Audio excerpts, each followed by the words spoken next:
बराह रास्त शो फजल रबी में हम आप सबको खुश आमदीद कहते हैं। खुदावंद का शुक्र अदा करते हैं, उसने फिर से ये मौका हमें आज दिया है कि उसके कलाम की बातों पर गौर कर सकते हैं। बहुत सी बातें हम सुनते हैं, बहुत सी बातें कुतुब में लिखी हुई पढ़ते हैं। सुनने के बाद और तहरीरों को पढ़ने के बाद क्या हम उन बातों को समझते भी हैं या नहीं, ये एक अहम नुक्ता है। मिसाल के तौर पर एक आयत है अबरानियों के ख़त में 13वां बाब और उसकी 8वीं आयत है। उसमें लिखा है हजूरुल मसीह की ज़ात के ताल्लुक़ से मुसलमान उनको नबी मानते हैं, हम मसीही उनको खुदामंद मानते हैं। लेकिन जो कुछ लिखा है, जो सुनते हैं उसको समझते भी हैं या नहीं। यहाँ पर लिखा है उनकी ज़ात के ताल्लुक़ से 13वां बाब अबरानियों का ख़त है और 8वीं आयत है। यीशु मसीह कल और आज बल्कि अबद तक यकसां है। ये ऐसी बात है कि उनकी शख्सियत वक्त की कैद में नहीं है।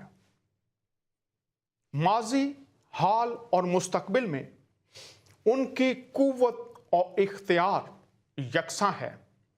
वो कल, आज बल्कि अबद तक यकसां हैं।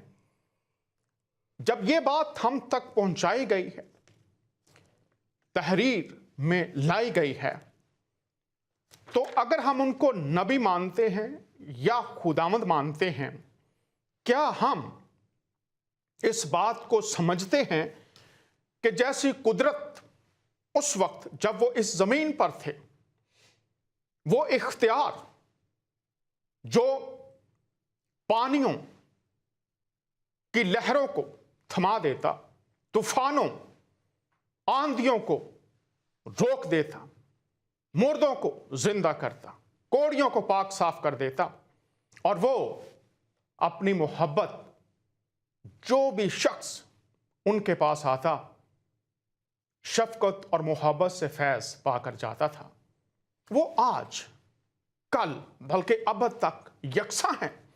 इस सच्चाई को आज हम सब तक पहुंचाया गया है ताकि हम जाने और आज उनकी ज़ात से वो फैज़ पा सकें जो फ़क्त उन्हीं का खासा है।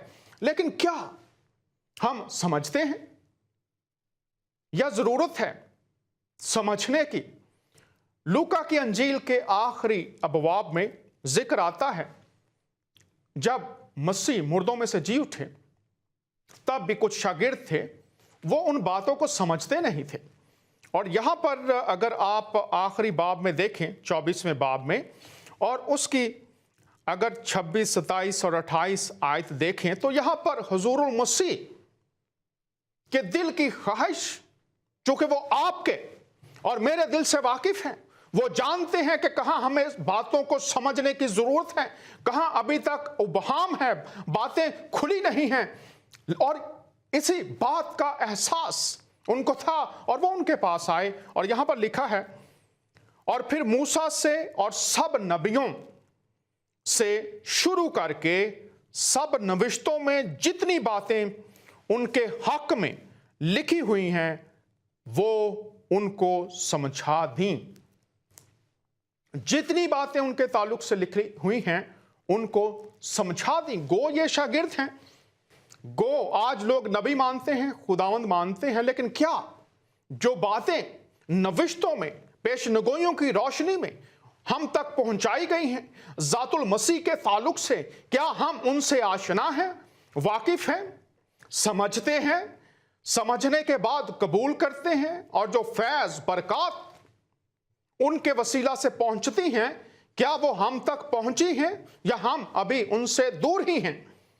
जब हम सूरह अल इमरान को देखते हैं तो वहां पर वाज़े तौर पर अगर आप देखें 50वीं आयत से लेकर 60 आयात तक, तो आपको पता चलेगा कि वो जन्म के अंधों को आंखें बख्शते, लाइलाज कोढ़ के मर्ज को दूर करते, लोगों को पाक साफ करते और मुर्दों को जिंदा करते, जो बातें छिपी हुई उनको बता देते। और जब हम सूरह अल माइदा में आते हैं तो यहां पर बात कर रहे हैं समझते भी हैं या नहीं। यहां पर लिखा है, अगर हम 45वीं आयत से शुरू करके तो आगे पढ़ते चले जाएं 68 वर्ष तक, सूरह अल माइदा 5वीं सूरत है, तो यहां पर फिर एक बात हमें बहुत समझने की जरूरत है। फक्त तिलावतें जरूरी नहीं है। और यहां पर लिखा है, और उन पैगंबरों के बाद उन्हीं के कदमों पर हमने ईसा इब्ने मरियम को भेजा, जो अपने से पहले की किताब तौरेत की तस्दीक करते थे और उनको अंजील अनायत की, जिसमें हदायत और नूर है, और तौरेत की जो उससे पहली किताब है तस्दीक करती है और परहेजगारों को राह बताती और नसीहत करती है। और इसके साथ सूरह यूनुस की 94 आयत हम पढ़ें तो वहां पर लिखा है, अगर कोई बात समझ में नहीं आती तो उनसे पूछ लो जो पहली कुतुब पढ़ते हैं। अब पैगाम तो वाज़ेह है, लेकिन फिर भी हम समझने की तरफ माइल और कायल नहीं होते, जिस वजह से आज भी उनकी वो बरकत और जो फैज हम तक पहुंच सकता है उससे दूर रहते हैं। लेकिन जो लोग ना मसीही हैं ना मुसलमान हैं, जब वो मुतारिफ होते हैं ज़ातुल मसीह से और फिर उन पर वो बातें खोल देते हैं, और जब बातें उन पर खुल जाती हैं तो फिर वो बरकत, वो नामुमकिन हालात जिनका वो सामना कर रहे होते हैं, वो चैलेंजेस जो उनको लगते हैं कि कोई शख्स इस दुनिया में उनकी मदद करने के काबिल नहीं है, और वो बरकत जो लिखी हुई हैं, जो उनकी जात के ताल्लुक से बाइबल मुकद्दस में है, वो सिर्फ लिखी हुई हैं, क्या वो आज हम तक पहुंच सकती हैं? जब ऐसी बातें, ऐसे उलझाव, ऐसे सवाल होते हैं, और फिर तारुफ हो अल मसीह से, और उस तारुफ के बाद क्या ये आयत यीशु मसीह कल, आज, बल्कि अब तक यकसा है, आज के दौर में पूरी हो रही है, हुई थी या हो सकती है? आइए अभी एक खानदान के साथ मिलते हैं, बाप और बेटी। आज वो बताएंगे कि जब ईसा मसीह इस्लाम में उनको नबी माना जाता है, खुदामंद यीशु मसीह नासरी, मसीही दुनिया उनको खुदामंद मानती है, तो जब मुतारफ हुए तो फिर किस तरह से यीशु अल मसीह के बारे में जो कुरान में पढ़ते हैं और जो बाइबल में लिखा है, वो फक्त तहरीर नहीं रहा, फक्त सुनी सुनाई बात नहीं, बल्कि वो हकीकत बन गई। ब्रदर सिंह, हम आपको खुश आमदीद कहते हैं और हम उसके साथ अपनी बेटी को भी खुश आमदीद कहते हैं। कैसे हैं आप? खुश आमदीद जी, बहुत अच्छे हैं आप। जी, हम शुक्रगुजार हैं कि आपने वक्त निकाला ताकि आज हम देखें, सुने, जाने, जो बाइबल में, कुरान में पढ़ते हैं या दीगर कुतुब के वसीला से हमें पता चलता है किस तरह से वो बरकत देता है। तो आप हमें ये बताइए कि आपका जन्म कहाँ हुआ, आपका ख़ानदान, परिवार किस धर्म में थे, ये पहले हमें थोड़ा सा बताइए अपने बचपन के बारे में भी, फिर हम बात को आगे बढ़ाएंगे। हमारा जन्म एक छोटे से गांव में हुआ। हमारी स्टडी भी वहाँ ही हुई, उस गांव में ही। हम एक सिख परिवार से बिलोंग करते हैं। अच्छी खासी मुसीबतें झेलने के बाद जहाँ तक पहुँचे हैं। जी, बहुत शुक्रिया सिंह साहब, आपने ये बताया कि सिख परिवार में आपका जन्म हुआ एक छोटे से गांव में। अब मैं आपसे ये पूछना चाहता हूँ कि आपने बताया कि आप बहुत कठिनाइयों में से गुजरे हैं, तो पहले ये बताइए कि वो कठिनाइयाँ, मुश्किलात क्या थीं। बाद में आपसे मैं और भी बातें पूछूंगा, तो पहले ये बताइए आप कि वो कठिनाइयां क्या थी और कैसे आप उनमें से गुजरे। उसके बाद मैं फिर आपसे पूछूंगा कि मसीह तक कैसे आए। लेकिन मैं पहले ये पूछना चाहता हूं कि आप ये बताइए कि आप की कठिनाइयां क्या थी, मुश्किलात क्या थी। हमारी जिंदगी बड़ी संघर्षपूर्ण रही है। हमारे प्यो दादे मड़ी मसानी, भूत प्रेत, तांत्रिक और कहीं कहीं पता नहीं कहीं कहीं जाते थे, कहीं कहीं मत्थे टेकते थे। इन सब हालात से गुजरते हुए हमने बहुत कठिनाइयां झेली, आ, शारीरिक कष्ट बहुत चले, भाई पर सिंह कहीं भी साहब, कहीं सिंह कोई। साहब, आपने फरमाया बहुत कठिनाइयां झीली, बहुत दुख झीले। अब थोड़ी सी तफसील बताइए, ये दुख क्या थे, ये कठिनाइयां क्या थीं, एक एक करके बताइए। एक सबसे बड़ी कठिनाई तो मेरी ये सीगी कि हमारे मेरे को ना, जैसे वॉमिटिंग होती है, जैसे एक ऐसी खून की उल्टियां आती थी। उसकी वजह से हम बहुत तंत्रों के साथ, जादू टूने के साथ, मड़ी मसानिया के साथ जहीं जहीं भी कोई जगह बताता था, जहां सजदे करो, जहां चौकियां भरो, वहीं वहीं जाते रहे, अब पर यहां कहीं भी पर कोई। ब्रदर सिंह साहब बताते थे और आप चौकड़ियां भरते जाते थे। मुझे ये बताइए, खून की उल्टियां आपको आती थी, तो मैं जो आपसे दरखास्त कर रहा हूं, आप बिल्कुल शांत रहिए और ये याद रखिए कि आप ये बातें जिनमें से आप गुजरे, ना जाने कितने लोग इस वक्त गुजर रहे हैं। तो इसलिए आप बताइए कि आप किस किस जगह पर गए, कौन कौन से मंदिरों में या दीगर जगहों पर, चर्चों में या मज़ारों में, कहां कहां आप गए, तफसील से बताइए। चर्चों में तो हम पहले कहीं नहीं गए। जो जो भी तांत्रिक, जहां हमारे कोई एक नजदीक ही है गांव, साधुगढ़ है, एक उधर जलालाबाद में है, वहां भी जाते रहे।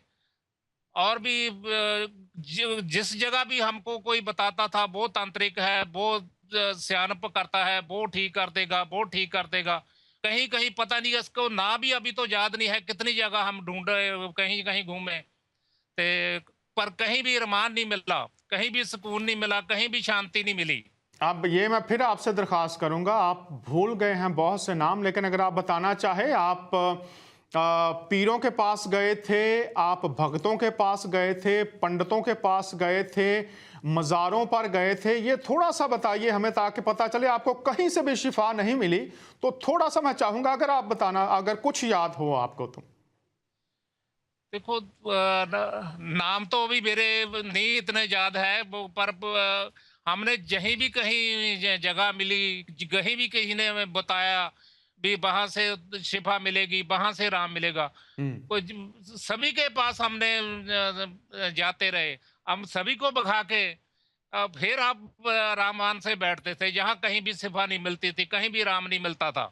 बहुत शुक्रिया कि आपने बताया कि खून की उल्टियां थीं, आपने हर एक जगह जहां आपको कहा गया आप गए, लेकिन शिफा एक सवाल ही रहा। खून की उल्टियों के अलावा और कौन कौन से दुख और मसाइल थे आपको, वो भी थोड़ा सा बताइए। दुख तो देखो, एक हेपेटाइटिस सी भी हो गया था, उसकी वजह से टीबी भी हो गई थी। ते खून की उल्टियाँ तो जब भी थोड़ा सा शरीर में ताकत भरती थी, वो तो पता नहीं चलता था कि कब शुरू हो जाएंगे। चलते फिरते कभी भी अरमान से जाते थे, तब भी शुरू हो जाती थी, उसका कोई टाइम नहीं था कि कब शुरू हो जाए। इसकी वजह से हमको चंडीगढ़ में 32 सेक्टर में हॉस्पिटल है बहुत बड़ा, वहां में दाखिल रहना पड़ा। पीजीआई चंडीगढ़ में दाखिल रहना पड़ा। उन्होंने बोला कि आपका तो ऑपरेशन होगा। हमने उसको बोल दिया कि हम ऑपरेशन तो नहीं कराएंगे। उसकी बाद से हम घर पर लौट आए थे। फिर हमने कहा भी जो जितनी दिन है वो आराम से घर ही बिताएंगे। आप सब आशा छोड़ दी थी। सारी आसें उम्मीदें आपने छोड़ दी और आप घर आ गए कि ये दिन आप जो घर पे ही गुजरेंगे। तो थोड़ा हिस्सा ये भी बताइए अपने लीवर के बारे में और किडनीज के बारे में, वो भी मुझे पता चला कि तकरीबन काम करना छोड़ चुके थे। ये बताइए दोनों के बारे में ज़रा। देखो जो तो लास्ट स्टेज पे थे, उनको तो बोला था भी ये तो ऑपरेशन करना पड़ेगा, ऑपरेशन के हक में नहीं था, या हमारी फैमिली भी हक में नहीं थी भी ऑपरेशन तो किसी भी तरह को हो सकता सक्सेसफुल ना हो। इसलिए हमको तो यही बेहतर समझा कि हम ऑपरेशन नहीं कराएंगे, जो जितने हैं दिन वहीं काट लेंगे। तो आपने ये कहा कि अब कोई उम्मीद नहीं है, जितने भी दिन होंगे ज़िंदगी के वो हम काट लेंगे। ना उम्मीदियों और मायूसियों में आप चले गए, हर एक दर आपने खटखटाया, वहाँ पहुँचे, लेकिन कोई उम्मीद भर ना आई। अब आप ये बताइए कि यीशु मसीह तक फिर आने का सफ़र कैसे शुरू हुआ, कब शुरू हुआ और कब आपने उनको खुदावंद कबूल किया? पहले आप ये बताइए, मसीह तक आने का सफ़र कब और कैसे शुरू हुआ, फिर मैं पूछूंगा कैसे कबूल किया। तो पहले ये बताइए, कब और कैसे मसीह तक आने का सफ़र शुरू हुआ? मसीह तक हमारा सफर आने का, जिसको जब हम सभी आसें छोड़कर घर बैठे थे ना, उसके बाद ये शुरुआत हुई इंग्लैंड में से। इंग्लैंड में हमारी बुआ का लड़का है, उसने बोला कि ब्रदर आपको सभी रास्ते तो आप बंद हो गए, आप मेरी भी एक बात मान लो। उसने बोला कि यहाँ आपके नज़दीक गांव में चर्च है, वहाँ जाइए, वहाँ से प्रेयर करवाइए खुदा के नाम से, आपको जरूर शिफा मिलेगी। मैंने उसको बोला कि वहाँ तो कोई चर्च है नहीं है। तो वो बोला वह जाओ तो सही, आपको पता चलेगा। हम नजदीक ही रहते थे उस गांव में, हमको मालूम था भी चर्च वहां नहीं है। हम उस गांव में गए, अब पता चला कि वहां एक घर में ही प्रार्थना होती थी। हम उस घर में गए, उन्होंने वहां वो एक लेडी थी, वो प्रेयर करती थी, उसका फैमिली भी प्रभु में सेवा करता था। उसको हमने बताया जाके हमारी तकलीफ भी, ऐसे ऐसे तकलीफ हमारे को है भी, हमारे यहाँ उल्टियाँ नहीं, अब हमको खून बहुत आता है, ये ठीक नहीं हो रहा है, इसकी वजह से तो शरीर जवाब दे चुका है भी, अब कोई आस नहीं बाकी रही है। इसके लिए उसने, हमारे पास्टर थे वहाँ माछीवाड़े में करमजीत सिंह, उन्होंने फोन से उनसे बात की भी हमारे पास एक ऐसे शख्स आए हैं जो काफी तकलीफ में है, बड़ी दिक्कत में है। उन्होंने हमारे फोन फोन से ही ये प्रेयर की हमारे लिए। उन्होंने बोला कि हम कल को ही आपके पास आएंगे, और अगले दिन ही वो हमारे पास आ गए और उन्होंने हमारे लिए प्रेयर की। और उस दिन के बाद से अब तक हमारे को ये मुल्क दिक्कत नहीं आई, और हम उसके बाद में से प्रभु यीशु में खुदा बाप के कलाम में आगे बढ़ते चले गए। जब उन्होंने टेलीफोन पर दुआ की तो क्या हुआ, ये बताइए। क्या दुआ की उसके उन्होंने, बाद क्या उन्होंने दुआ की और उसके जवाब में क्या हुआ? उन्होंने हमारे लिए दुआ की भैया हम प्रभु को यीशु को कबूल करें।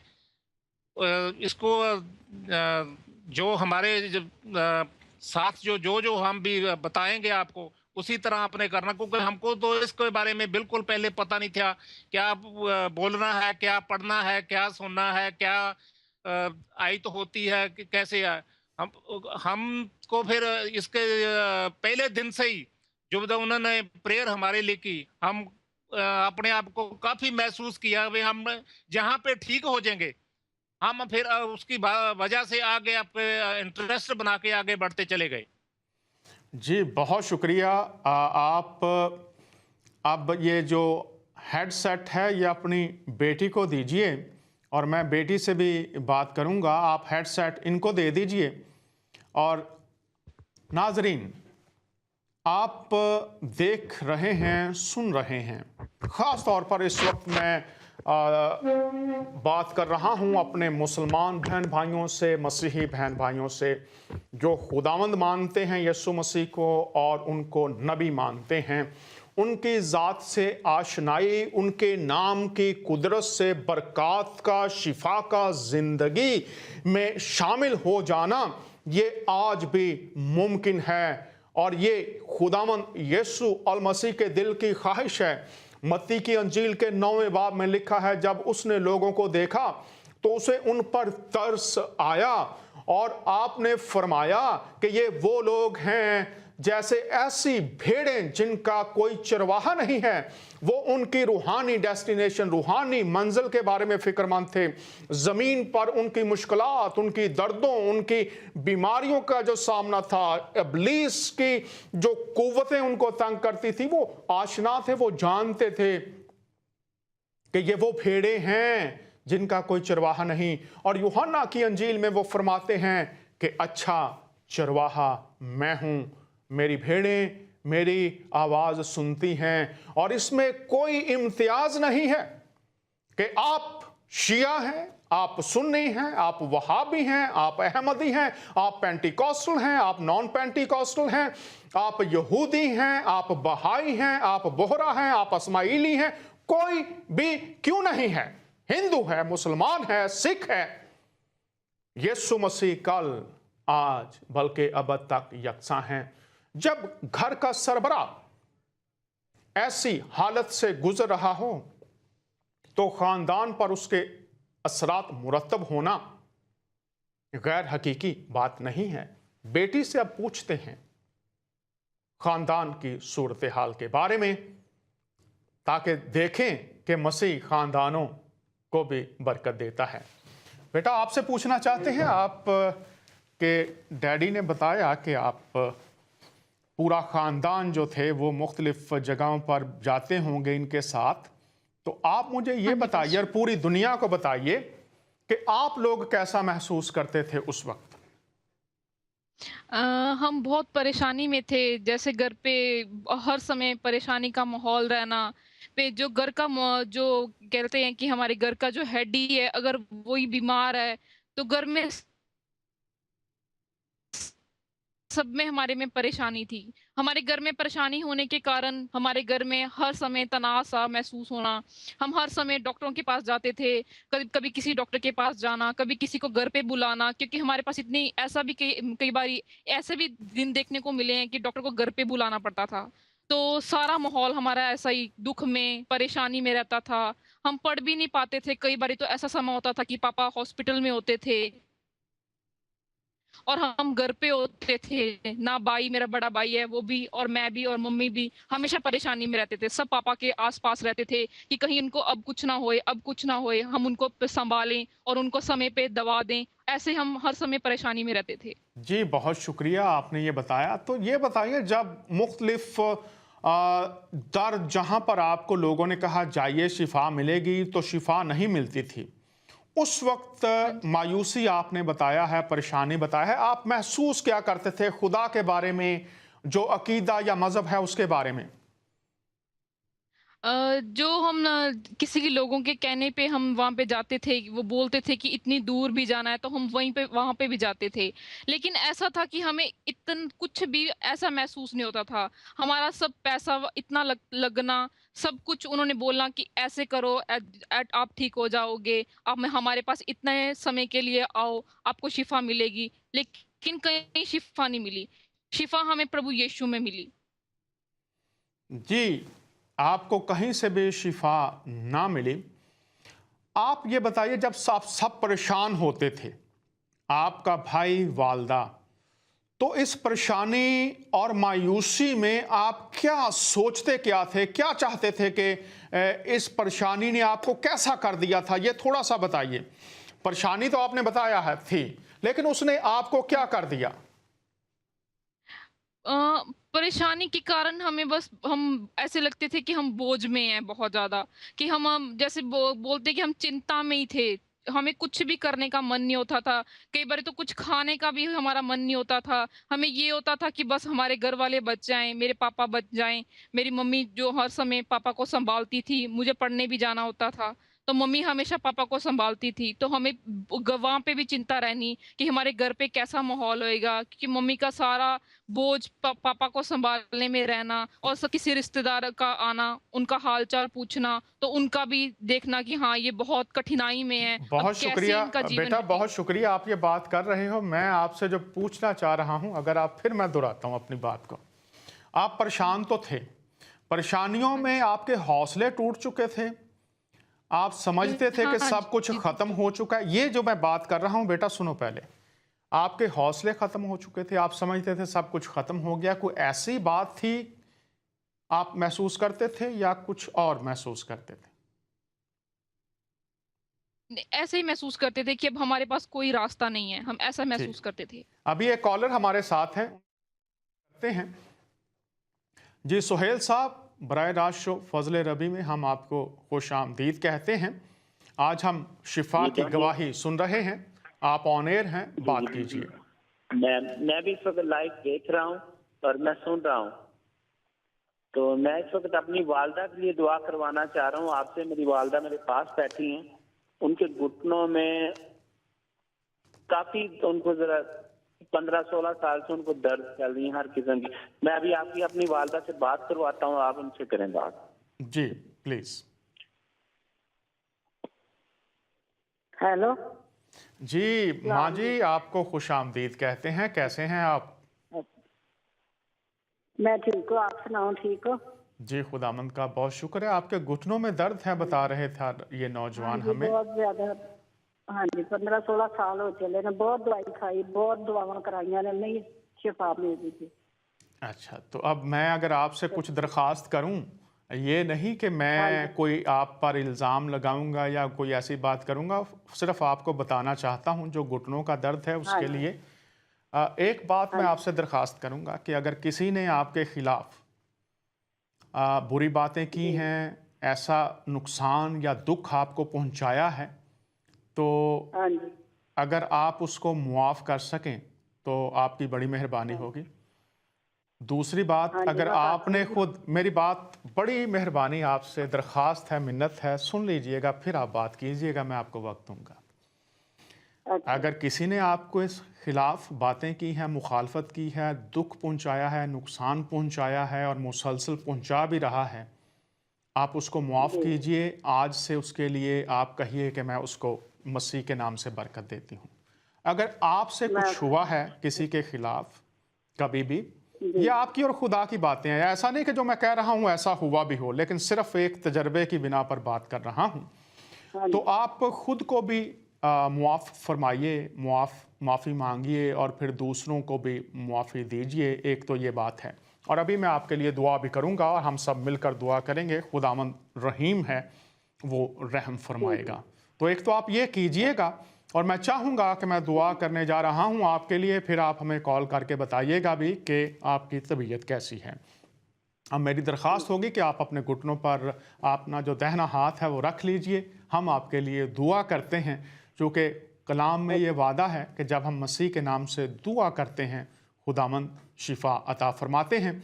लेकिन शिफा में जो रुकावटें बाज़ुकात होती हैं, खुदा का कलाम हमें वाज़े रहनुमाई करता है कि रूहुल कुद्स रहनुमाई करता है ताकि हम खुदावंद की जो बरक़ात हैं उनमें अगर कुछ रुकावटें हैं तो वो दूर हो जाएं। अब आयत इसके लिए मैं आपको देता हूँ। खुदावंद का हाथ छोटा नहीं होगा जो बचा ना सके, और उसका कान भारी नहीं जो सुन ना सके, लेकिन तुम्हारे गुनाहों ने खुदा और तुम्हारे दरमियान में एक दीवार खड़ी कर दी है। तो ये नहीं मैं कह रहा कि आपने गुनाह किए हैं, लेकिन अगर कुछ ऐसी बात हो तो फिर नए अहदनामा में लिखा है कि अगर कोई बीमार हो तो वो अपने गुनाहों का इकरार करे, एल्डर्स को बुलाए अपने घर में, खुदा रहम करेगा, शिफा देगा। खुदा शिफा देना चाहता है। तो हमें दोनों बातें, डॉक्टर के पास भी जब आप जाते हैं तो वो पूछता है कुछ ना कुछ आपसे कि शायद कुछ पता चल जाए वजूहात क्या हैं। सो आपके लिए दुआ करते हैं। आपने इसलिए ये बातें मैंने की हैं चूंकि आप कह रहे हैं कि बड़े अरसा से लोगों से दुआएं करवाई हैं, आपने खुद फरमाया। हाँ जी, तो अगर नहीं जवाब हाँ मिल जी, रहा तो फिर कुछ ना कुछ ढूंढना पड़ता है। और पिछले 26 साल से बहुत से लोग जो घुटनों के दर्द में थे उनके साथ दुआएं भी की हैं, खुदा ने शिफा भी दी है। लेकिन कुछ लोग जब नहीं पाना चाहते शिफा, उस बात के लिए कायल नहीं जो खुदा उनसे चाहता है कि वो कायल हों और उस पर अमल करें, तो फिर मुश्किल हो जाता है। ये शायद ये बातें बहुत से लोगों के लिए जो इस मर्ज में मुबतला हैं उनके लिए फ़ायदा का बायस होंगी। दुआ करते हैं आपके लिए। और मैं चाहूँगा कि भाई सिंह और हमारी जो बेटी साथ हैं, आइए हम मिलकर दुआ करते हैं। आपका नाम क्या है? रशीदा बीबी, खुर्शीदा, रशीदा बीबी। रशीदा बीबी।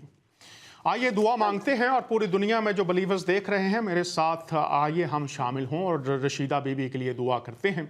ऐ खुदावंद यीशु मसीह, आपने इस ज़मीन पर रहते हुए लोगों को शिफा दी और आपने ये हुक्म दिया है कि आपके नाम के आगे कोई चीज़ ठहर नहीं सकती। शुक्रिया अदा करते हैं।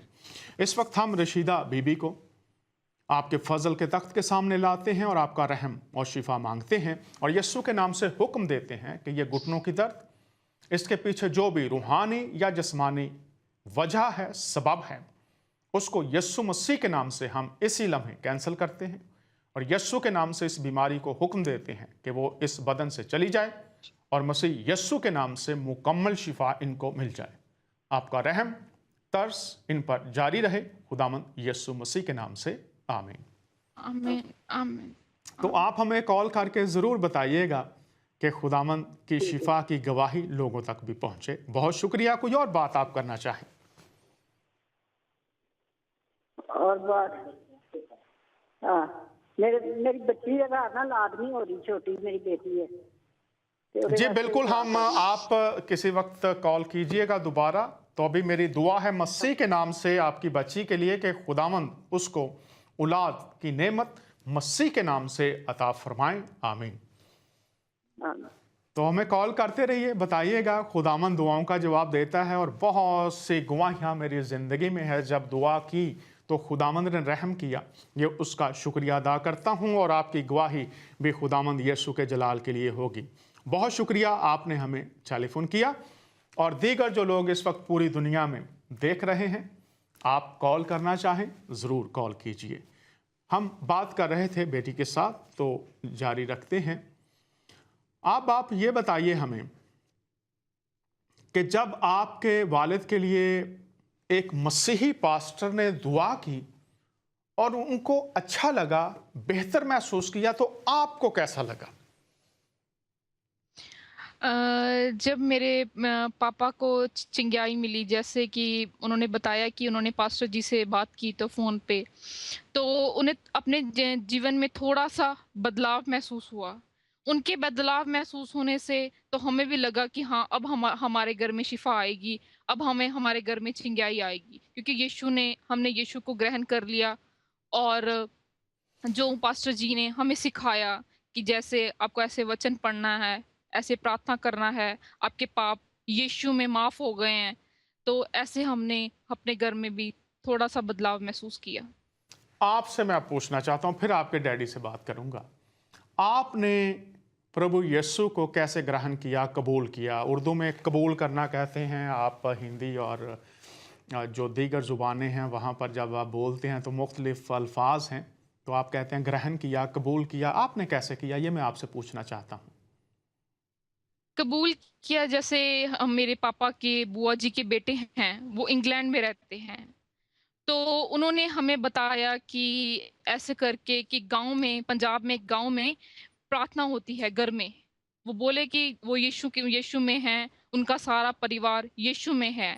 आप उनके पास जाइए और प्रार्थना करवाइए। तो ऐसे जैसे उन्होंने बताया कि हमारे पास्टर जी जो माछीवाड़ा से हैं, करमजीत सिंह जी, और उन्होंने उनके साथ हमारा मेल मिलाप करवाया। बेटा, वक्त हमारे पास थोड़ा होता है।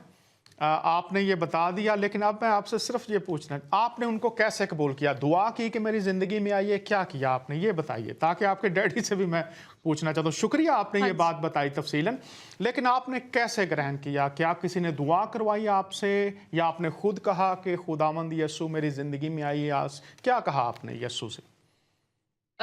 पास्टर जी ने हमसे प्रार्थना करवाई कि हाँ, प्रभु यीशु को ग्रहण कीजिए, अपने पापों को मानिए कि हमारे जो पाप पिछले समय में हो गए थे, हम प्रभु से क्षमा मांगते हैं और प्रभु यीशु तुझे ग्रहण करते हैं। ऐसे करके पास्टर जी ने हमसे जो लफ्ज़ उन्होंने कहा बोले थे, वैसे हमने बोले, और उसके बाद हम प्रभु यीशु में आए, और उसके बाद हमने प्रभु का बपतिस्मा लिया, और पूर्ण रीति से तब से हम 7/7/2011 से आज तक हम प्रभु यीशु में हैं। जी बहुत शुक्रिया। अब मुझे आप ये भी बताइए कि प्रभु में आप आ गए तो आपकी ज़िंदगी में क्या तब्दीलियां आईं? गौर से सुनिएगा जो मैं आपसे पूछना चाह रहा हूं। आप बहुत अच्छे जवाब दे रहे हो, लेकिन ये बेटा बताओ कि पहले आप मुख्तलिफ जगहों पर गए, कई खुदाओं के दर खटखटाए, पीरों के दर खटखटाए, वो भी एक ज़िंदगी थी। अब आप मसीह में हैं, ये भी एक ज़िंदगी है। आप ये बताइए, जब मसीह में आए तो क्या क्या बदलाव आपकी ज़िंदगी में आया? मिसाल मैं देता हूँ हाँ जी। कि मैं मिसाल दे रहा हूँ बस ऐसे कि पहले मैं सिगरेट पीता था। जब मैंने मसीह को कबूल किया, तुरंत फ़ौरन जो सिगरेट पीने की आदत थी वो मसीह की ताकत से ख़त्म हो गई। मैं पहले बहुत गुस्सा करने वाला था। जब से मैंने मसीह को ग्रहण किया, कबूल किया, उसके बाद से वो गुस्सा निकल गया है। मैं मिसाल दे रहा हूं, तो ऐसे आप बताइए जो आपकी जिंदगी में हुआ है वो बताइए। मसीह को कबूल करने के बाद क्या चेंजेस, तब्दीलियां आई? जैसे मेरे पढ़ाई में दिक्कत रहती थी, जैसे लोगों ने कुछ बुरा बुरा बोल देना, कुछ कर देना, कुछ ऐसी चालें चल देनी कि मैं पढ़ नहीं पाती थी। मेरी पढ़ाई में बहुत दिक्कत आती थी। मेरे जो जिसको हम बोलते हैं कि अंक आने, वो बहुत कम आते थे। लेकिन मैं अब जब से मैंने प्रभु को ग्रहण किया, तो मैं प्रभु से माँगती थी, प्रभु अगर कोई मुझसे भूल हुई है, पिछले समय में अगर मैं कुछ भी मेरे से दिक्कत हुई है, जो लोग भी मुझे बुरा बोलते हैं, प्रभु तू उसको क्षमा कर। उसके बाद अब मैं हर बार क्लास में फर्स्ट आती हूँ।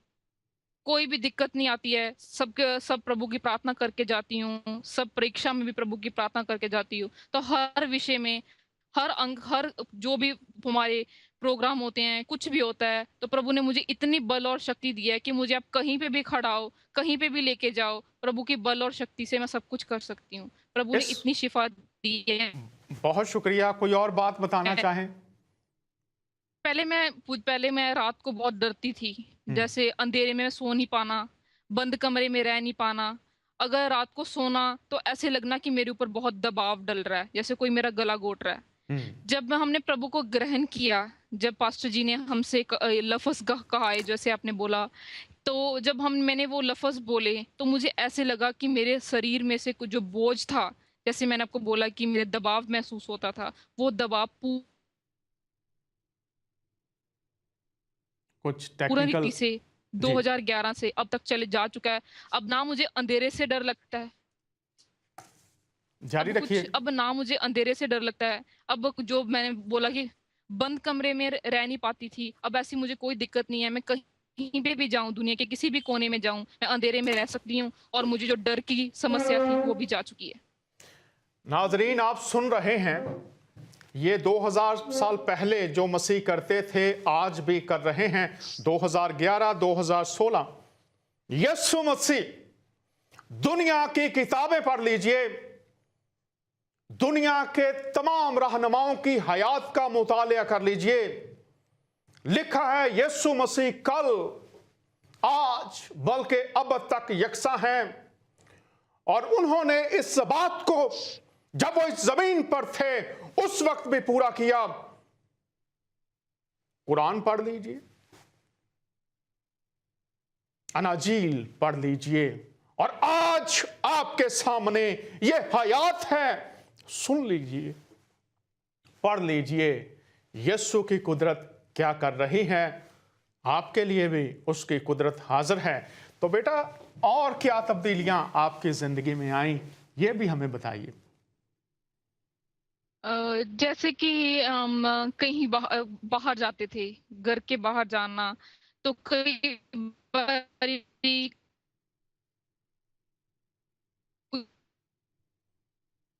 फिर कुछ टेक्निकल खराबी है, कुछ भी लेकिन उम्मीद बीमारी है। हो जानी, जैसे जिसको हम नज़र बोलते हैं, कुछ ऐसा होना, कई बारी पेट में इतनी कुछ भी, जैसे ना कुछ भी खाना, या कई बारी तो ऐसे होता था जैसे हम प्रभु में नहीं थे, तो जैसे हम घर के बाहर जाते थे तो कई बारी कुछ नजर का या कुछ ऐसी दिक्कत आने की, मेरे पेट में बहुत दर्द होना, वो कभी बंद ही नहीं होता था। जैसे हम कुछ भी करते थे, कभी दवाइयां लेनी, कुछ लेनी, तो वो ठीक नहीं होता था।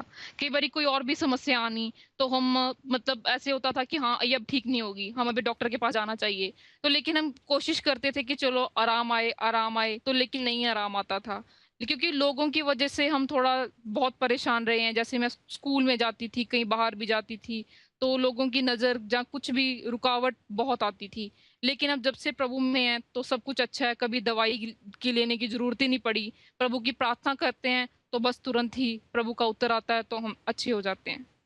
इस वक्त बहुत शुक्रिया आपने बताया। मैं चाहूँगा पूरी दुनिया में जो बहुत सी बेटियां और बेटे इस वक्त पूरी दुनिया में देख रहे हैं और ये शो वो देखते भी रहेंगे, आप पूरी दुनिया को बेटा क्या पैगाम देना चाहते हो? आपका वक्त है, 2 मिनट मैं आपको दूंगा। 3 मिनट में पूरी दुनिया के नौजवानों को, बेटों को, बेटियों को क्या पैगाम आप देना चाहते हैं? कुछ टेक्निकल खराबी है, तो हम बातें सुन रहे हैं। मसीह खुदामंद, या आप अगर मुसलमान हैं, आप उनको नबी मानते हैं और ये भी मानते हैं कि वो जिंदा है, तो फिर देखिए जो जिंदा है वो आज भी किस तरह से लोगों पर अपनी उस कुदरत और इख्तियार को जो वो इस जमीन पर जब वो खिदमत करते थे उस वक्त नजर आता था, कल आज बल्कि अब तक यकसा हैं, आज भी नजर आ रहा है। अगर राबता बहाल हो गया है तो बराए मेहरबानी ऑन लीजिए उन्हें ऑनलाइन। दुनिया को क्या पैगाम देना चाहेंगे, पूरी दुनिया के नौजवानों को? मैं नौजवानों को ये पैगाम देना चाहती हूँ कि अगर आप प्रभु यीशु को अब तक आपने नहीं ग्रहण किया है, तो आप प्रभु को ग्रहण कीजिए। जैसे हमारी जिंदगी में, मेरे घर में और मेरे जीवन में बदलाव आया, प्रभु यीशु सबकी जिंदगी में बदलाव करेगा। जो बुरे रास्ते हैं, जैसे नशा है, आपकी जिंदगी में कोई रुकावट है, बीमारियां हैं, पढ़ाई का बोझ है, पहले आपके अंक अच्छे नहीं आते थे, आप पढ़ना नहीं चाहते हैं, पढ़ाई का मन नहीं लगता है, आपके घर में आपको लगता है कि मैं तनाव महसूस कर रहा हूँ, कहीं जाने आने से बहुत डर डर महसूस करते हो, आप प्रभु यीशु को ग्रहण कीजिए। प्रभु यीशु आपको जरूर शिफा देगा। जैसे मेरे प्रभु ने मेरे जिंदगी में बदलाव दिया, आप सबकी जिंदगी में प्रभु यीशु खूब बहुत शुक्रिया, आपने ये बात बताई है। तो अब मुझे ये आएगा। दिन प्रतिदिन प्रभु यीशु के वचन पढ़िए, उनका अभ्यास कीजिए। हेलो जी, बहुत शुक्रिया, आपने ये बात बताई है। मैं एक बात और आपसे पूछना चाहता हूँ, वो ये है कि हाँ जी, इस ज़मीन पर भी उनकी बरक़ात रहती हैं। आपने जितनी भी बातें की वो इस ज़मीन पर बरक़ात की बात है। तो मसीह इस ज़मीन को छोड़ने के बाद जिन बरक़ात का उन्होंने वादा किया है या जो उनके वचन में लिखा है, उसके बारे में आप क्या पैगाम देना चाहती हैं? प्रभु यीशु ने जैसे अपने वचन में लिखा है कि मैं अपने बच्चों के हमेशा संग रहता हूँ, क्योंकि प्रभु यीशु का वादा है कि मैं अपने बच्चों को कभी नहीं छोड़ूंगा। इसलिए फिर कुछ टेक्निकल खराबी है? जी, बात कीजिए। मेरी दरख्वास्त होगी कि इन्हें ऑडियो ले लीजिए अगर कुछ सिग्नल्स की खराबी है। हम ये कहती हूँ कि जैसे प्रभु ने कलाम में हेलो जी, जी, बात कीजिए। प्रभु के कलाम को अगर हम मानते हैं, उसको पढ़ते हैं, जैसे प्रभु को जैसे हम कहते हैं पवित्र आत्मा है प्रभु, प्रभु को पवित्र आत्मा मानते हैं। प्रभु को जैसे कलाम है कि प्रभु जीवित हैं, प्रभु हमारे पवित्र हैं और आत्मा है जो जीवित है हमारा। हम उसको मानकर अगर प्रार्थना करते हैं, हम कहते वचन के अनुसार अगर हम प्रभु का वचन कलाम बोल के प्रार्थना करते हैं कि प्रभु एक पवित्र आत्मा हमारे संग है, और हम विश्वास रख के उसको मानकर और कहते हैं कि निश्चय करते हैं, तो वो अवश्य होता है। तो हमेशा तक हम उसके पवित्र आत्मा के वसीला से उसके साथ रहेंगे, चाहे जमीन पर हों चाहे आसमान पर, ये कहना चाह रहे हैं आप? हाँ, ये जैसे हम कहीं पे भी हों, क्योंकि प्रभु का वचन मतलब हर समय हमारे साथ है। प्रभु का ये क्योंकि एक वचन कॉलर के है अनुसार वायदा बेटा, है। एक कॉलर है पाकिस्तान से, उनसे बात करते हैं, फिर जारी रखेंगे। आप भी सुनिए ये क्या कहते हैं, फिर हम बात को जारी रखते हैं। जी, आपको बराह रास्त शो फजल रबी में खुश आमदीद कहते हैं। कौन साहिब या साहिबा, बात कीजिए, आप ऑन एयर हैं। जी, बात कीजिए। बहुत सलाम। सलाम जनाब, सलाम। खालिद मसीह पाकिस्तान से बात कर रहा हूँ। खालिद साहब, बहुत शुक्रिया, आप कॉल करते हैं, बहुत देर के बाद आपने कॉल की, कहीं बिजी थे, कैसे हैं आप? बस जिंदगी टीवी को फैलाने में बिजी था, और खुदा का शुक्र है आपसे मेरी बात हुई। खुदावंद आपको बरकत दे। आपसे बात करके मेरी आंखों में आंसू आ गए कि कितने दिनों के बाद आपके साथ बात हुई।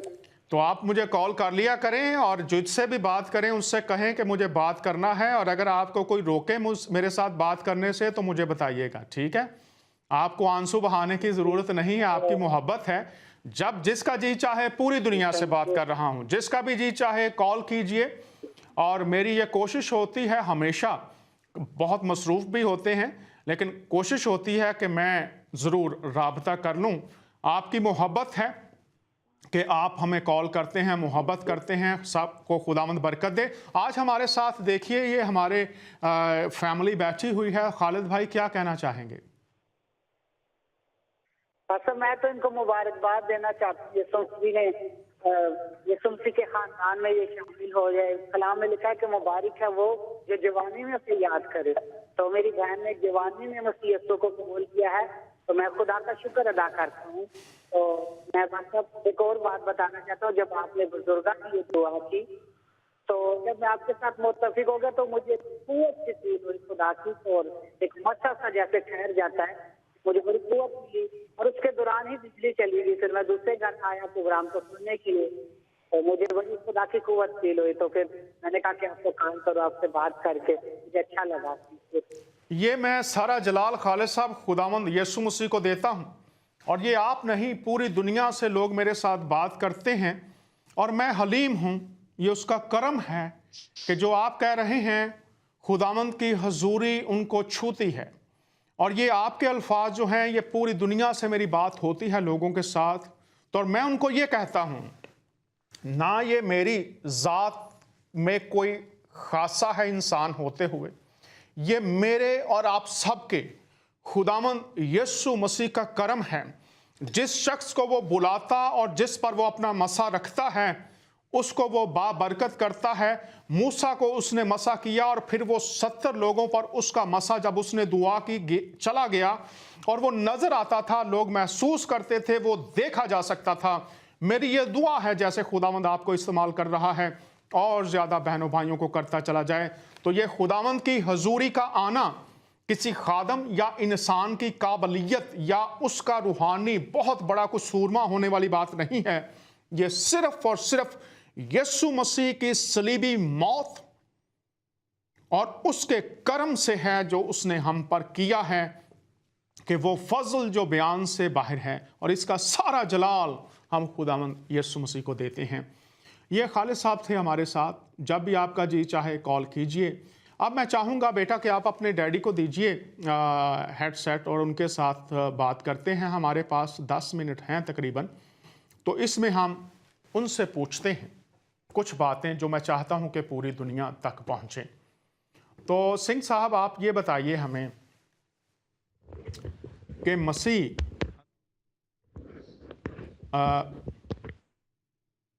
ब्रदर सिंह आप हमारे साथ हैं, आप सुन रहे हैं कि खुदावंद किस तरह से अपना काम कर रहा है, और ये हल्की सी बात नहीं है। आज के दौर में अगर खुदा आप तक ये बातें पहुंचा रहा है, तो यहां पर मैं ये बात भी बहुत वाज़ेह तौर से बड़ी हलीमी के साथ बता देना चाहता हूं कि खुदावंद ने अगर जिंदगी टीवी को रखा है तो इसमें खुदावंद की पाक मर्जी है, उसका हाथ शामिल है, और वो इस चैनल को उस वक्त तक जारी रखेगा जब तक हम सब खुदावंद के उस हाथ और रहनुमाई की ताबेदारी करते रहेंगे। और ना सिर्फ इस चैनल को बल्कि बहुत से चैनल जिनको खुदावंद ने उठाया है, यीशु मसीह नासरी जो मुर्दों में से जी उठा है, जो तख्त पर बैठा हुआ है, वो सब कुछ करने की कुदरत रखता है और पूरी दुनिया को उसकी मोहब्बत और शिफा का पैगाम पहुंचता रहेगा। ये उसके कर्म की बात है। ब्रदर भाई सिंह साहब, यीशु मसीह को आपने खुदावंद कबूल कर लिया, उसके बाद आपकी जिंदगी में क्या क्या तब्दीलियां आई, ये बताइए। देखो, तब्दीलियां तो सभी आ गई हैं। हमारा जीवन तो अब से समझे भी, जब से अब खुदा को कबूल किया है, प्रभु यीशु मसीह को कबूल किया है, तब से ही हम सुख शांति में, चैन से, शांति से, आराम से जिंदगी, सुखी जीवन व्यतीत कर रहे हैं। परमेश्वर तो बहुत भला है, उसकी दया हमारे पे सदीपक काल की है। आप बड़े बहुत आनंद में हैं, सुख में हैं। बहुत शुक्रिया। इस वक्त आप पंजाब पुलिस में हैं, मेरा ख्याल है, ऑन ड्यूटी हैं, ये बात दुरुस्त है? बिल्कुल बिल्कुल, हम पंजाब पुलिस में डीएसपी हैं। तो नाजरीन, ये भी देखिए कि खुदावंद ने इनकी जिंदगी को भी नया कर दिया और एक बाबरकत ओहदा भी उनको दिया है, और ये पंजाब पुलिस में डीएसपी हैं इस वक्त। और ये खुदावंद की बहुत बड़ी करम नवाजी होती है। और जब खुदावंद किसी जिंदगी को बदलता है तो वो जिंदगी दूसरों के लिए भी बरकत, शिफा बनती चली जाती है, चूंकि मसीह उस जिंदगी में से सब कुछ करता है। डीएसपी साहब, अगर आप ये बताना चाहें कि इस वक्त पूरी दुनिया को ये शो चलेगा, लोग देखेंगे, क्या पैगाम देना चाहेंगे आप? हमारा सभी के लिए ये पैगाम है कि परमेश्वर प्रभु भला है। सदीपक काल के लिए उसकी हमारे पे सभी पे दया है। इसी के सिवा और दुनिया में ये कुछ टेक्निकल खराबी है, लेकिन यही बात मैं उनसे चाहूंगा कि वो दोबारा कहें। डीएसपी साहब, आप मेरी आवाज सुन सकते हैं क्या? देखिए, कोई भी दूसरा हाँ जी, यहीं से जारी रखिए। जी डीएसपी साहब, पूरी दुनिया को क्या पैगाम देना चाहेंगे? मेरी का ये पैगाम मैं हमारे सभी दुनिया को देना चाहता हूं कि प्रभु की के वो हमको कभी नहीं छोड़ता। इसी के सिवा दुनिया में और कोई रास्ता नहीं है जहां कोई शिफा है, सुख है, आनंद है, सुख शांति है। और कोई दुनिया पे दूसरा रास्ता नहीं है जो इस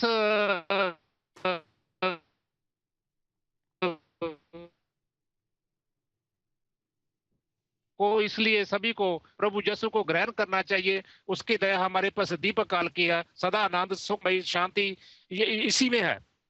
बहुत शुक्रिया। कैसे लोग यीशु को, आपने कहा कि लोग यीशु को कबूल कर लें, उसमें सुख है, शांति है, शिफा है, जिंदगी है, तो कैसे कबूल करें लोग यीशु मसीह को, ये बताइए।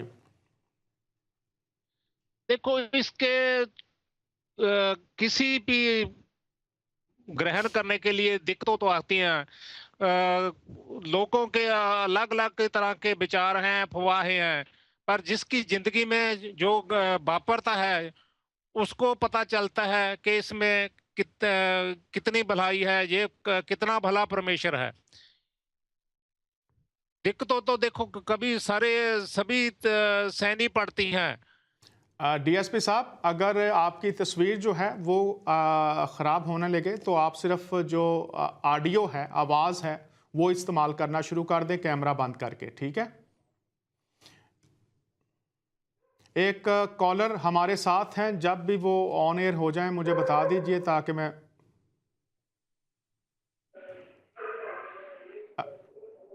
कॉल डिस्कनेक्ट हो गई है।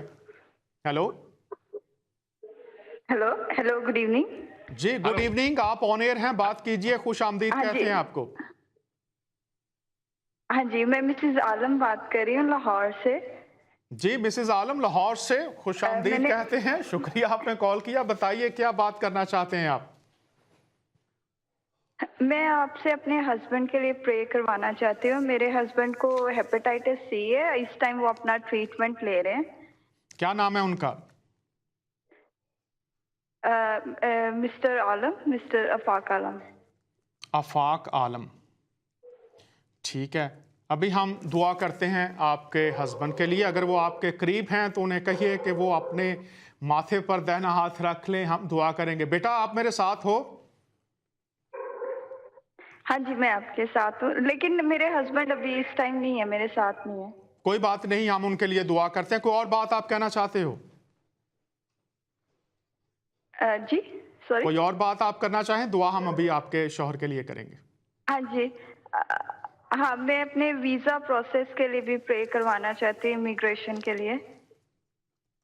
ठीक है, तो अभी हम आपके लिए दुआ करते हैं। बहुत शुक्रिया आपने कॉल किया। अभी हम दुआ करेंगे आपके लिए। थैंक यू जी मिस्टर सिंह और उनकी बेटी अगर साथ हैं तो प्लीज़ उन्हें ऑनलाइन लीजिए। हेलो बेटा, आप मेरी आवाज़ सुन सकते हो? सरदार जी, हेलो। हाँ जी बोलिए। जी, मैं चाहूंगा कि हाँ जी आवाज आती है अब। बेटी को ये दीजिए आप हेडसेट, और मैं चाहूंगा कि आवाज बेटी को हेडसेट दीजिए। हेलो, तो अभी हम बेटी से दरखास्त करेंगे कि वो इनके लिए जो दरखास्त आई है इनके लिए दुआ करेंगे, और हम सब आमीन उनके साथ कहेंगे। तो बेटा आपको हेडसेट मिल चुका है। हेलो, खुदावंद आज भी शिफा देता है और उसके नाम से हम शिफा पाते हैं।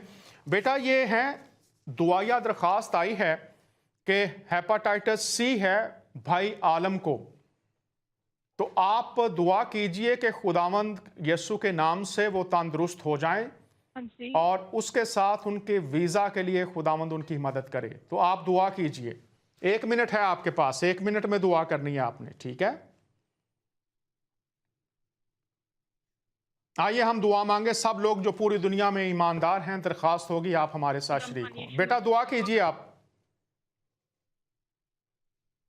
खुदा महान यीशु मसीह, इस भाई के लिए दुआ करते हैं। मेरे खुदा महान यीशु, आपके कलाम में लिखा है कि यदि कोई दुखों के लिए दुआ करे तो वो पिता परमेश्वर सारी दुआ प्रार्थना अब ग्रहण करते हैं और चंगा करते हैं। यीशु, इन भाई के लिए भी दुआ करते हैं मेरे यीशु, जो भी पिता ने कोई दिक्कत है पिता परमेश्वर, तो सबको दूर कर मेरे यीशु राजा। महान है मेरे पिता, जो खुदा महान यीशु, इनका जो वीजा में दिक्कत आ रही है प्रभु, तो सब कलाम को पूरा कर मेरे यीशु, क्योंकि तू महान है मेरे प्रभु, तेरे लिए कुछ भी कठिन नहीं है मेरे पिता। तो इनके भाई के जीवन में बदलाव दे मेरे प्रभु, और जो भी पिता इनका जो वीजा है प्रभु, उसमें भी पिता इनकी मदद कर प्रभु जी, क्योंकि तू बड़ा है प्रभु, तेरी वड्याई बड़ी है प्रभु, तेरी महिमा बड़ी है प्रभु। तेरा धन्यवाद करते हैं, विश्वास करते हैं प्रभु कि तेरे नाम से इस भाई के जीवन बदलाव हो चुका है प्रभु, यीशु के नाम से मांगते हैं, आमीन आमीन। बेटा बहुत शुक्रिया, भाई सिंह बहुत शुक्रिया, आप हमारे साथ शरीक हुए। यीशु मसीह कल आज बल्कि अब तक यकसा है। उसकी कुदरत, उसका इख्तियार, उसकी मोहब्बत, उसकी शफकत में कोई कमी नहीं है। अगर ये शिफा, ये जिंदगी, ये मोहब्बत पंजाब के एक ऐसे खानदान जो ना मसीही ना मुसलमान, ये इसलिए इस्तेमाल करता हूं कि मुसलमान भी उनके नाम से वाकिफ़ हैं, मसीही भी वाकिफ़ हैं। फिर कहता हूं मसीही खुदावंद मानते हैं, हमारे मुसलमान बहन भाई नबी मानते हैं, लेकिन क्या उनकी ज़ात से हमारी आशनाई है? जिस तरह से इस ख़ानदान में मौत ज़िंदगी में बदल गई, परेशानी, मायूसी, नाउमीदी उम्मीद में बदल गई, और आज जहाँ पर दुख थे वहाँ पर सुखों की ऐसी बरसात है, वो पूरी दुनिया को बता रहे हैं। अगले हफ्ते फिर आपसे मुलाकात होगी। इजाज़त चाहते हैं आपका मेज़बान दानियाल।